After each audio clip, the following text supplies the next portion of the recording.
Tensions exploded live on air last night as Jimmy Kimmel and Elon Musk clashed in a vicious war of words that sent shockwaves across social media. What started as a casual interview spiraled into chaos when Kimmel crossed the line, mocking Musk's ambitions, Tesla's falling stock, and the tech mogul's public persona, leaving viewers stunned as Musk tore off his mic and stormed off set. It began as many episodes of Jimmy Kimmel Live do, with laughter echoing from the audience and the charismatic host in full command of the room. Elon Musk, founder of Tesla, SpaceX, and the man who once promised to colonize Mars, took his seat opposite Kimmel with a poised, polite smile. But from the very first minute, something felt different. "Ladies and gentlemen," Kimmel opened, addressing the audience while gesturing toward Musk. "The man who sold us the future and then ran out of battery." The crowd laughed, unsure whether to take it as a joke or a jab. Musk chuckled dryly, adjusting the collar of his blazer. It wasn't the first time someone took a dig at Tesla, and he knew it wouldn't be the last. But this time, he wasn't on Twitter. He was in the lion's den, and Kimmel was ready to pounce. Kimmel's tone sharpened as he segued into the conversation. "Elon, you've been trying to get us to Mars since 2002. At this point, it feels like you're more likely to get us to Mordor." The audience erupted in laughter. Musk nodded slowly, his expression flattening. "Well," Musk replied, trying to maintain composure, "building rockets and shifting humanity to a multiplanetary species takes a little more time than telling jokes on television." That landed. A few scattered oohs came from the crowd, but Kimmel wasn't backing down. "Oh, I'm sure it's hard," Kimmel retorted, leaning forward. "But while you're aiming for the stars, your cars are crashing into trees. Last month, another Tesla on autopilot slammed into a traffic divider. At this point, it feels like your real mission is to teach artificial intelligence how to fail spectacularly." The audience gasped. Musk's brow furrowed, the smile gone now. He clenched his jaw, a flicker of fury in his eyes. "You think this is funny?" he asked, voice low. "I think what's funny," Kimmel fired back, "is how your fanboys treat you like a prophet. But every time your stock dips, you tweet like a high schooler going through a breakup." That was the shot that rang out across the internet. In the seconds that followed, the atmosphere on set transformed. The air grew dense. Musk sat still, jaw tight, the corner of his eye twitching. "Tesla is a company that changed the automotive industry forever," Musk said, tone clipped. "We've faced challenges, yes, but we've also led innovation." Kimmel nodded mockingly. "Sure, I'll give you that. You led innovation, straight off a cliff. Did you catch the market today? Because your stock dropped like it just took a ride in one of your rocket prototypes and forgot the landing gear." Musk's lips parted as if ready to speak, but no words came out at first. Instead, he looked over at the audience, now unsure whether to laugh or recoil. "You think it's funny when real people lose money?" Musk said, voice rising now. "When teams of engineers pour everything they have into building something new only for it to be reduced to a joke by someone who reads cue cards for a living." The room went quiet. Kimmel leaned back, unfazed. "I think it's funny when billionaires play the victim on late-night TV. You're worth what, 200 billion? And you still act like a Reddit moderator who just got banned for breaking the rules." The comment hit Musk like a slap. He took a deep breath, the composure slipping further. "You don't understand what it's like to build, to lead. You've made a career tearing down people like me for ratings." Kimmel smirked. "Elon, I don't need to tear anything down. You do that just fine on your own. Whether it's Twitter or whatever the hell happened to Neuralink. Weren't you supposed to be controlling monkeys with thoughts by now? Or did you just end up electrocuting them?" The crowd gasped again. Louder this time. The camera cut briefly to the side of the set, where even the stagehands were frozen, unsure of what was unfolding. Musk's expression twisted. He looked off camera, toward the crew. "That's it," he said abruptly. And then he did it. With deliberate force, Musk reached behind his collar and ripped off the microphone clip to his shirt. The sharp sound of feedback pierced the room. Kimmel sat back, eyebrows raised, looking almost satisfied. "I don't have to sit here and be mocked by a glorified clown," Musk snapped, standing from his chair. As he stepped away from the desk, audience members began pulling out their phones. Social media would explode in seconds. Kimmel called out after him, not missing the opportunity for one final jab. "Don't forget to tweet about this, Elon," he said, voice cutting through the stunned silence. "Maybe this time your fan base will believe that was part of the master plan too." Musk paused, halfway to the curtains, his back to the audience. He didn't look back. He just kept walking. Backstage, chaos was erupting. Producers scrambled. Security leaned in. But the damage had already been done. Elon Musk, once untouchable in his own aura of innovation, had just walked off live television. Humiliated. And the world was watching. Within seconds of Musk tearing off his mic and storming off, the clip was already online. Twitter feeds flooded with real-time reactions. Hashtags like Kimmel vs. Musk, Elon meltdown, and late-night disaster trended globally within the hour. On YouTube, a grainy fan recording of the moment had already racked up 250,000 views before the official show had even concluded its broadcast.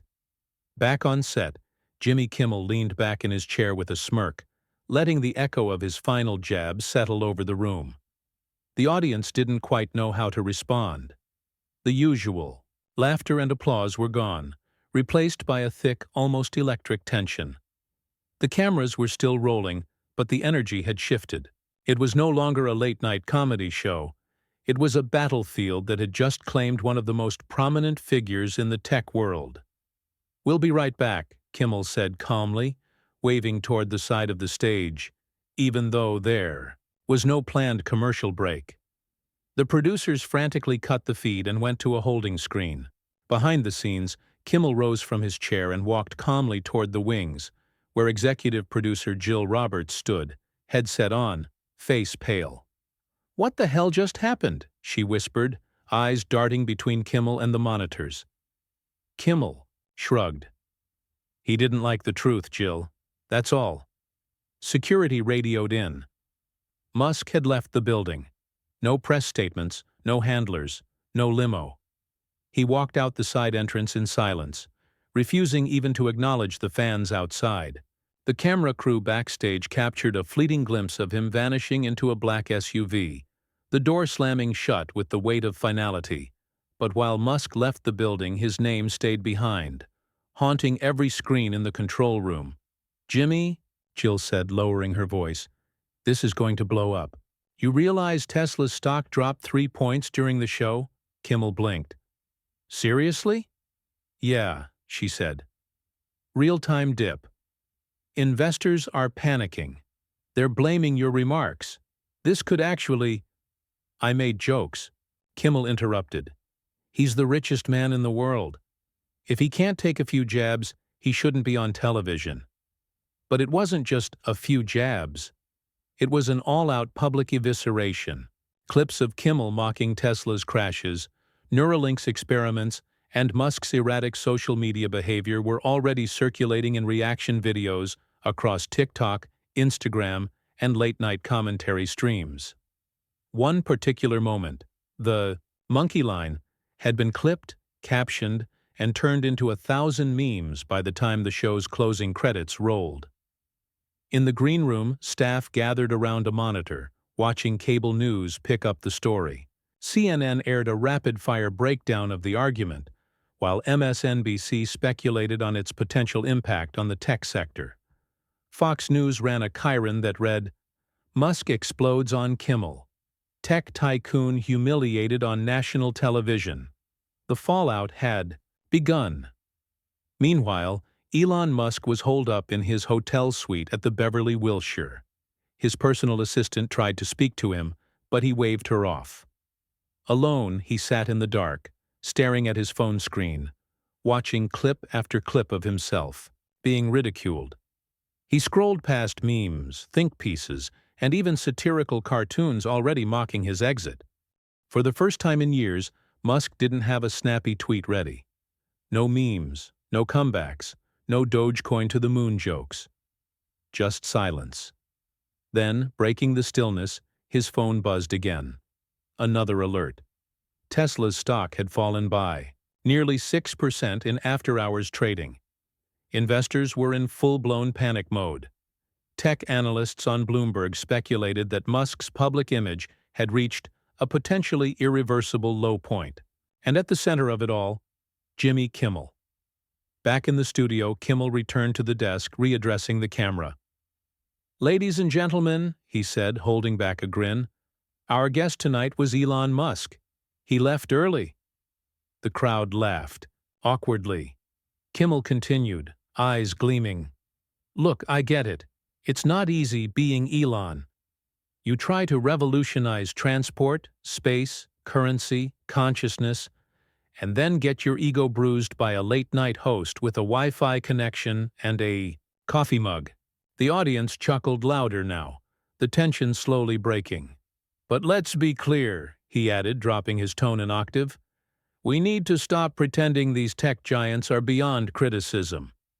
Just because someone sends a car into space doesn't mean we can't question where the hell it's going, or how many people it runs over on the way there." Applause burst from the crowd.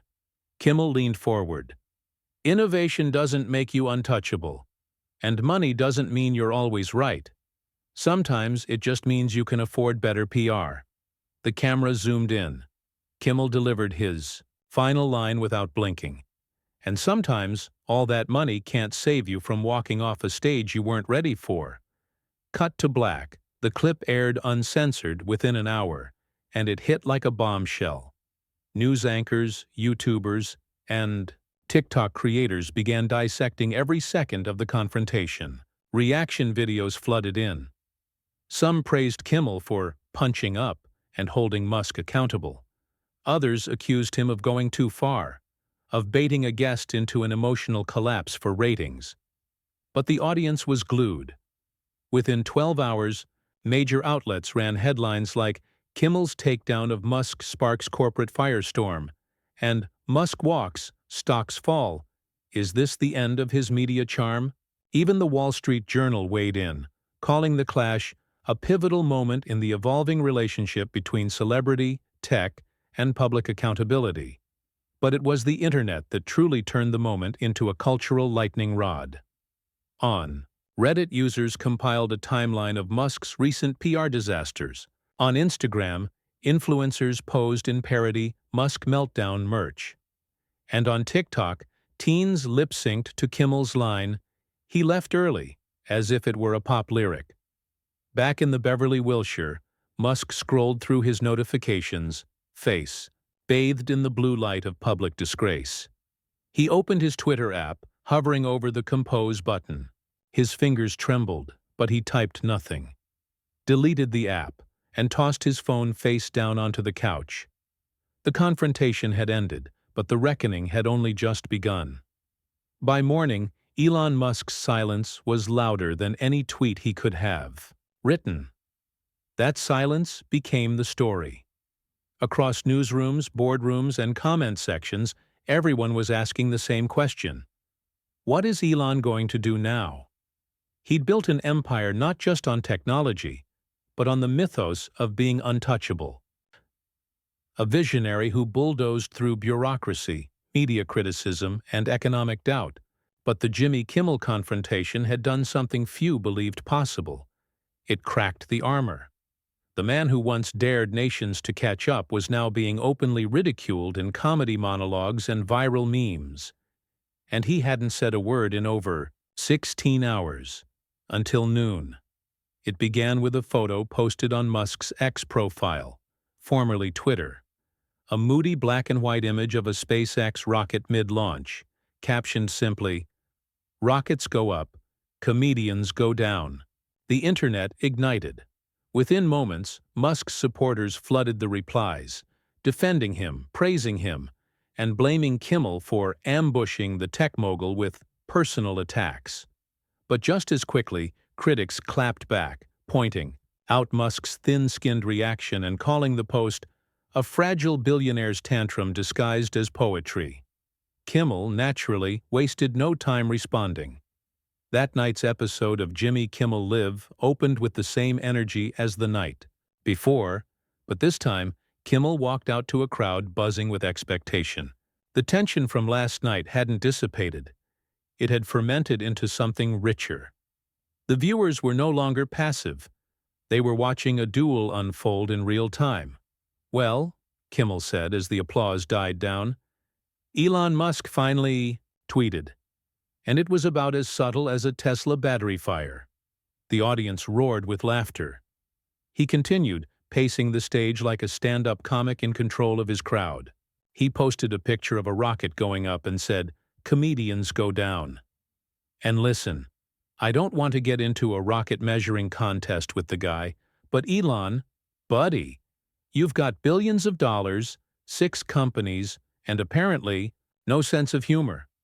Behind him, the screen flashed to the tweet. Then a close-up of Musk's face mid-walkout from the night before, with the caption, "Mission incomplete." Kimmel wasn't pulling punches anymore. He was throwing haymakers. "You stormed off my stage like you just found out Mars is closed on weekends," Kimmel quipped. "You didn't like the questions? Welcome to Earth." The crowd howled, but the real shot came next. Kimmel pivoted from the jokes, narrowing his tone. "Here's the thing," he said. "You don't get to come on a national platform, sell your genius, and then flinch the second someone challenges it. That's not visionary. That's vanity. And I'm not sorry for treating you like any other guest." Backstage, producers exchanged glances. They'd never seen Kimmel lean this far into confrontation. It was personal now. And that wasn't something you often saw behind the grins and punchlines. Meanwhile, Musk was watching. Alone. Again. He didn't laugh. He didn't smirk. He turned to his team, the ones who had spent the day firefighting investor calls and drafting bland press statements, and said 3 words that immediately flipped the energy in the room. "Book me back," his head of media blinked. "You want to go back on the show?"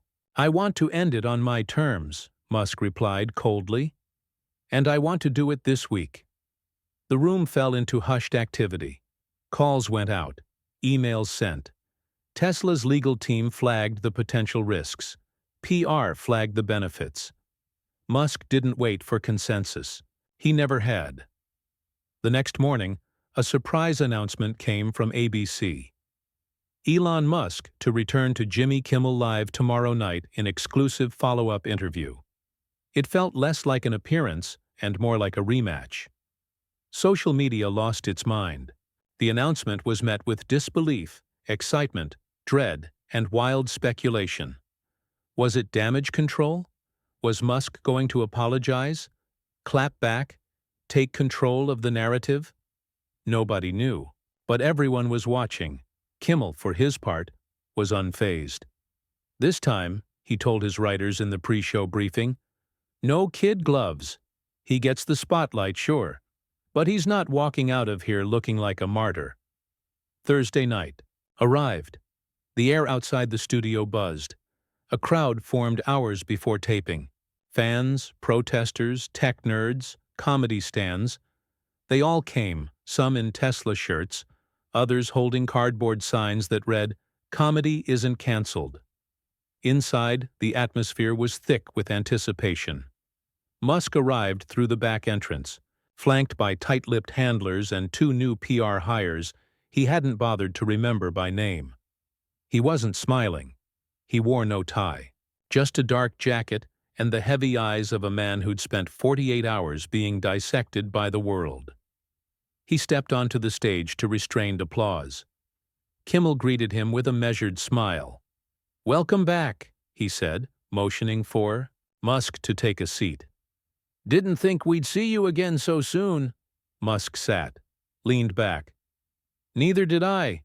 A beat of silence. Kimmel wasted no time. So, he began, did the rocket metaphor come to you before or after the stock price fell? A low laugh from the audience. Musk stared at him. Let's be honest, Musk said. You didn't invite me here for a conversation. You wanted a spectacle. And you got one. You're right, Kimmel replied coolly. But you delivered it. Musk bristled, then straightened his back. You mock the people trying to build the future. Fine. But don't pretend it makes you brave. You're not a truth-teller. You're an entertainer with a script and a target. Kimmel's smile thinned. And you're a billionaire with a bruised ego. Gasps. Again, the audience held its breath.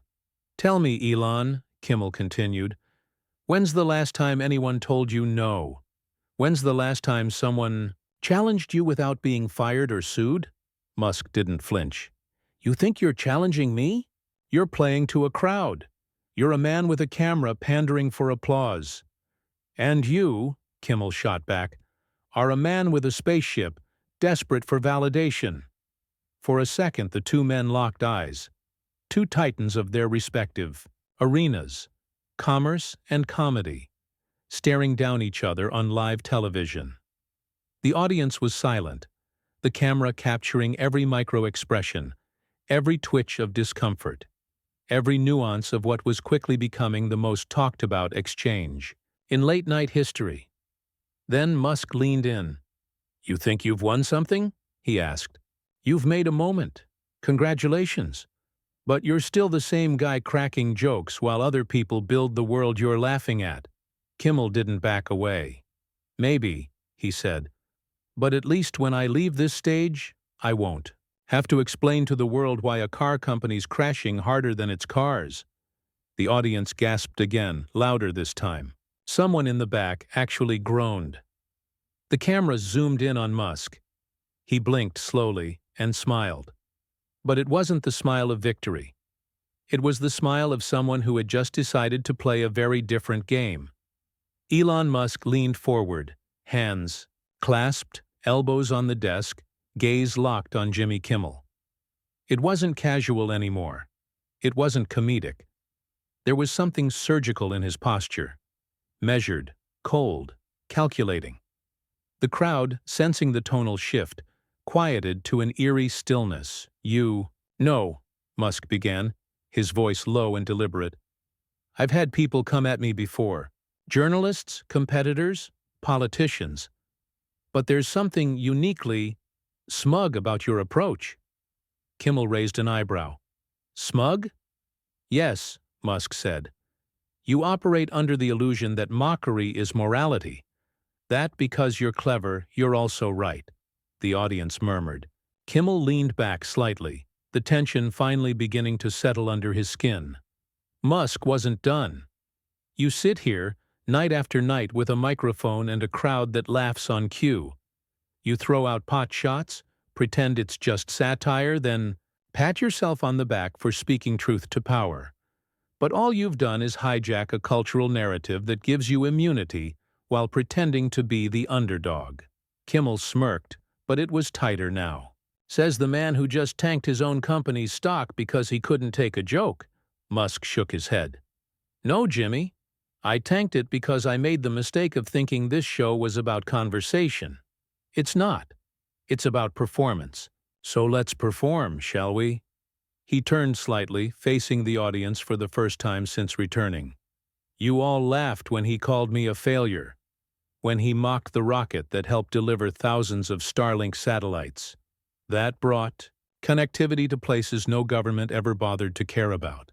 When he sneered at a project that might one day cure paralysis, that might let someone walk again, you laughed. Because it's funny, right? Until you need it. A heavy silence fell. You can tear down a car crash or a botched AI demo, Musk continued. But you ignore the vision behind it. The willingness to try. Because failing publicly is better than sitting on your hands making jokes about people who actually do things. Kimmel narrowed his eyes. That's rich, coming from a guy who thinks every criticism is a conspiracy. I'm not afraid of criticism, Musk replied calmly. I'm afraid of superficiality, of a culture where spectacle wins over substance, where we mock what we don't understand and dismiss risk as recklessness. Kimmel paused. The room had shifted. This wasn't the blustering CEO from Part 1. Musk had recalibrated. This version wasn't rattled. He was steady. Surgical, but, "Elon," Kimmel said finally, "if you're really just a misunderstood innovator, why does it feel like every time you get criticized, you crumble? You walked off this stage 2 nights ago like a kid taking his ball and going home." Musk tilted his head. "Because even the strongest armor cracks when the arrows come not from experts, but from court jesters playing kings." The crowd let out a collective gasp, soft but audible. It wasn't just a soundbite.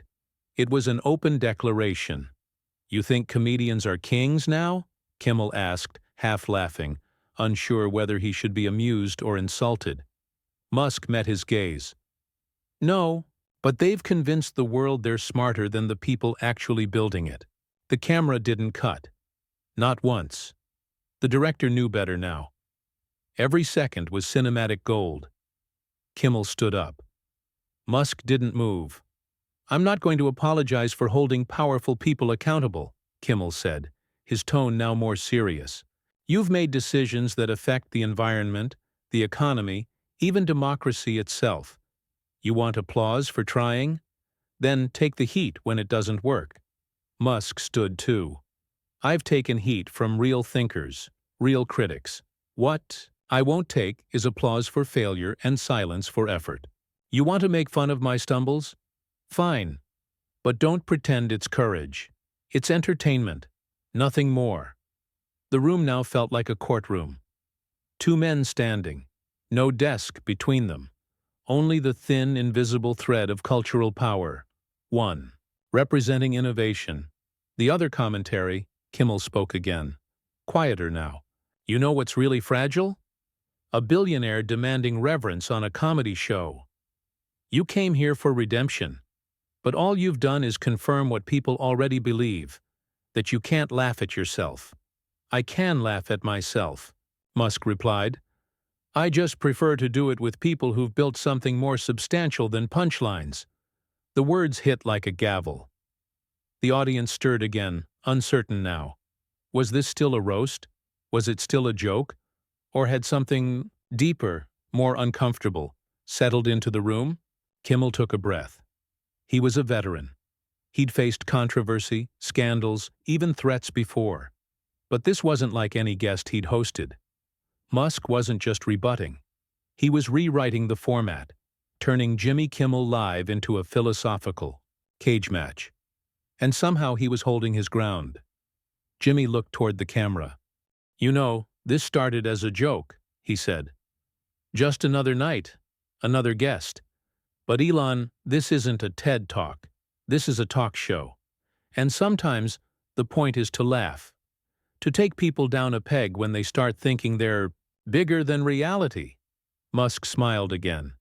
"And sometimes, Jimmy, the joke isn't as funny when the punchline stares back." The 2 men stood in silence for a moment longer, neither yielding, both aware they'd stepped into something bigger than an episode. This wasn't about ratings anymore. It was a philosophical showdown about progress and perception, failure and fame, ego and entertainment. Kimmel finally broke the moment. "Well, I think that's enough existential debate for one night." The audience laughed, nervously, maybe gratefully. Musk smirked, giving a slow nod. "Maybe," he said. "But the next time you joke about a rocket crash, remember, you can't fall if you never launch." He stepped away, this time on his own terms, not in fury, but with deliberate, unnerving calm. Kimmel stood motionless, watching him go, lips pursed. He turned back to the camera. "Ladies and gentlemen, Elon Musk." Polite applause. Nothing thunderous. Nothing ironic, just a crowd trying to decide whether they'd witnessed a comeback or a confrontation that went too far. But one thing was certain. Everyone would be talking about this tomorrow, and they did. By sunrise, the internet had splintered into 2 warring camps. On one side, Musk loyalists who framed his return to Jimmy Kimmel Live as an act of poetic vengeance, an intellectual evisceration that outmaneuvered Kimmel's smugness with cold, calculated logic. On the other, Kimmel defenders, who saw a late-night host stand his ground against one of the most powerful men alive, refusing to bow to billionaire pressure. News anchors ran split-screen debates dissecting body language, intonation, and context like forensic analysts at a crime scene. Twitter feeds exploded with out-of-context quotes and re-edited clips designed to support whichever side the user already agreed with. Comment sections became ideological battlegrounds, with people firing paragraphs at each other like missiles. But, deep beneath the noise, the narrative had already settled. This wasn't just about comedy or criticism anymore. It had become something else. A referendum. On ego. On power. On who gets to speak truth, and who gets to laugh at it. Backstage, once the cameras had stopped rolling, Kimmel remained standing. He didn't go to his dressing room immediately. He just stood in silence. The echo of applause, half-hearted and uneasy, still ringing in his ears. Jill Roberts, his executive producer, appeared beside him, arms crossed. "You all right?" she asked. He nodded. "Yeah," but he didn't sound sure. "He didn't break," she added after a pause. "He came back swinging." Kimmel finally looked at her. "I know. You think you went too far?" He hesitated. That question had been lurking since the moment Musk walked out days ago. And again tonight, even as he traded blows with the man who had become both guest and adversary, it had haunted the back of his mind. But now, in the quiet, the answer felt clear. "No," Kimmel said. "But I forgot he's not just a meme machine. He believes what he's doing." Jill gave him a look. "So do you." He nodded slowly. "Yeah," he said. "I do." That same night, high above the Los Angeles skyline, Musk sat alone, on the rooftop of his hotel suite. The city stretched out in every direction, humming with the energy of a million people too busy to care about rockets or monologues. A new tweet sat drafted on his phone. Sometimes the real launch isn't vertical, it's internal. He stared at it, then deleted it. Instead, he put the phone down and looked up at the stars. The ones he'd spent a lifetime trying to reach. The ones that didn't care how many likes he had, or whether a joke landed, or how many people clipped a meltdown into a meme, just cold light in a dark sky. He closed his eyes for a moment. The confrontation with Kimmel had not gone how he'd expected. Either time. But he'd said what he came to say. Not for redemption, not for revenge, but because the story had gotten away from him. And he wanted it back. He understood something. Now, you could own the means of production, build fleets of vehicles, even colonize a planet, but you still couldn't control the punchline. And maybe that was okay. The fallout from the second interview was swift but different. Tesla's stock, which had dropped after the initial confrontation, began to stabilize. Investors cited Musk's return as a strategic correction, a sign that he hadn't been defeated, only momentarily knocked off balance.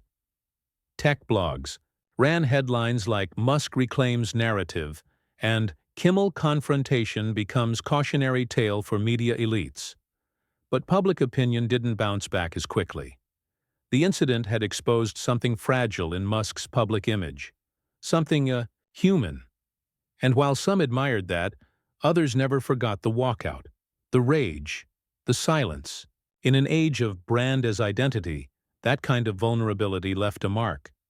As for Kimmel, his next few episodes were watched more closely than ever before.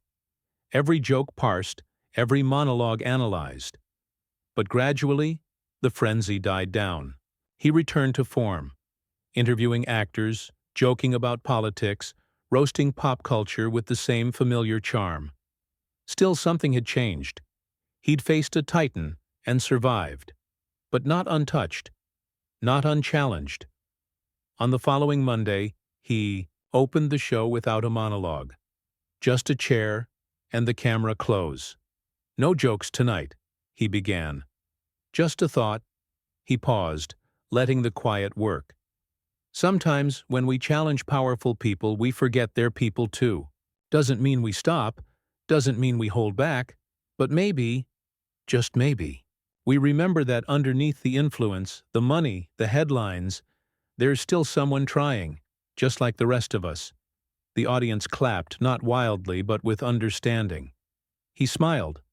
"All right, now let's get back to being idiots." Weeks passed, then months. Eventually, the confrontation faded from trending lists, overtaken by new headlines, new dramas. A film scandal here, a political gaffe there. The world moved on, as it always does, but the clip remained.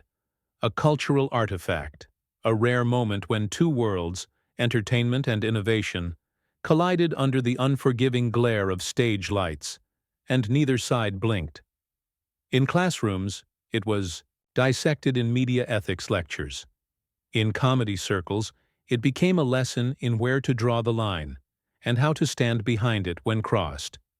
In tech boardrooms, it became a cautionary tale. Innovate boldly, but never underestimate the power of narrative. And online, the quote lived on: "You can't fall if you never launch."